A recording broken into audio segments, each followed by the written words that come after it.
ક્યારે વિચાર્યું છે કે આપણું મગજ કામ કેવી રીતે કરે છે? આપણે કોઈ પણ નિર્ણય પર કેવી રીતે પહોંચીએ છીએ?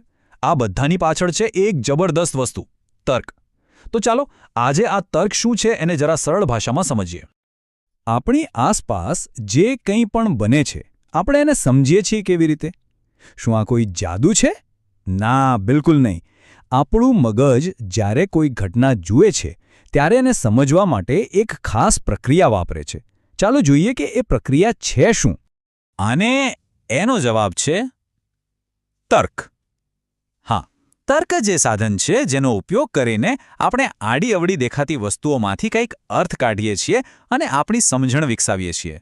જો આપણે એની ચોપડી જેવી વ્યાખ્યા જોઈએ તો તર્ક એટલે યોગ્ય કારણોના આધારે કોઈ નિષ્કર્ષ પર પહોંચવાની પ્રક્રિયા. એટલે કે ખાલી વિચારવું નહીં, પણ એકદમ પદ્ધતિસર વિચારવું. દાખલા તરીકે, રસ્તો ભીનો દેખાય તો તરત મગજમાં શું આવે? કે વરસાદ પડ્યો હશે. બસ, આ જ તો તર્ક છે. એટલે સાવ સાદી ભાષામાં કહીએ ને તો કોઈ પણ વાત કે ઘટનાને સમજવા માટે સ્માર્ટલી વિચારવું એ જ તર્ક છે. જાણે કે અલગ અલગ ટુકડાઓને જોડીને એક આખી તસવીર બનાવવી. ચાલો, આ વ્યાખ્યા કદાચ થોડી અઘરી લાગતી હોય તો એને એકદમ સહેલા રોજના ઉદાહરણથી સમજીએ. એવું ઉદાહરણ જે આપણે બધાએ ક્યારેક ને ક્યારેક તો જોયું જ હશે. અહીં જુઓ, આખી પ્રક્રિયા એકદમ સાફ દેખાય છે. પહેલું સ્ટેપ, અવલોકન. આપણે શું જોયું કે ભાઈ આકાશમાં કાળા વાદળો છે. બીજું સ્ટેપ, અનુમાન. હવે આપણો જૂનો અનુભવ શું કહે છે? આપણું મગજ તરત જ કહે છે કે ઓહ, કાળા વાદળ એટલે વરસાદ. અને બસ ત્યાંથી જ આવે છે છેલ્લું સ્ટેપ, નિષ્કર્ષ. તો વરસાદ પડશે. અને મજાની વાત તો એ છે કે આ બધું એટલું ફટાફટ થાય છે ને કે આપણને ખબર પણ નથી પડતી. અને આ વાક્ય તો જુઓ, આખી વાતનો સારાંશ કહી દે છે. વાદળા જોવા એક માહિતી છે અને વરસાદ આવશે એ એનું પરિણામ એટલે કે નિષ્કર્ષ છે. આ બેને જે જોડે છે ને એ જ તો તર્ક છે. સારું, એ તો થઈ કુદરતની વાત. હવે ચાલો એક એવું ઉદાહરણ લઈએ જેમાં માણસોની વાત હોય, જેમ કે સ્કૂલના ક્લાસરૂમમાં. ક્લાસરૂમની અંદર તર્ક એ ટીચર માટેનું એક સુપર પાવર જેવું છે. એ એમને સમજવામાં મદદ કરે છે કે કોઈ વિદ્યાર્થી આવું વર્તન કેમ કરે છે, કે પછી કોઈ સવાલનો આવો જવાબ કેમ આપે છે. આનાથી એ માત્ર ભણાવી નથી શકતા, પણ વિદ્યાર્થીને ખરેખર સમજી શકે છે.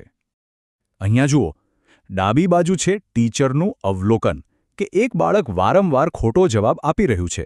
હવે જમણી બાજુ જુઓ, તાર્કિક નિષ્કર્ષ શું છે? આનો મતલબ એ નથી કે બાળક હોશિયાર નથી. તર્ક એ કહે છે કે એને કદાચ આ વિષય બરાબર સમજાયો નથી અને એને મદદની જરૂર છે. જોયું? આ છે તર્કનો કમાલ. તો અત્યાર સુધીમાં આપણે જોયું કે તર્ક શું છે અને કેવી રીતે કામ કરે છે.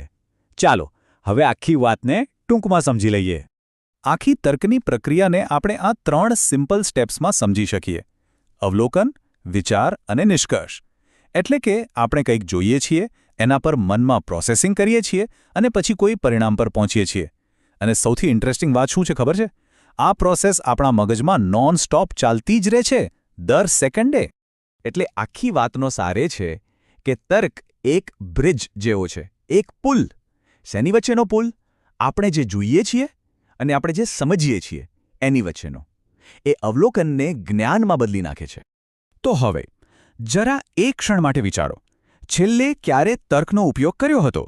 બની શકે કે ટ્રાફિક જોઈને બીજો રસ્તો લીધો હોય, અથવા તો કોઈ દોસ્તના ચહેરાના હાવભાવ પરથી એના મનની વાત સમજવાનો પ્રયત્ન કર્યો હોય. તર્ક આપણી ચારે બાજુ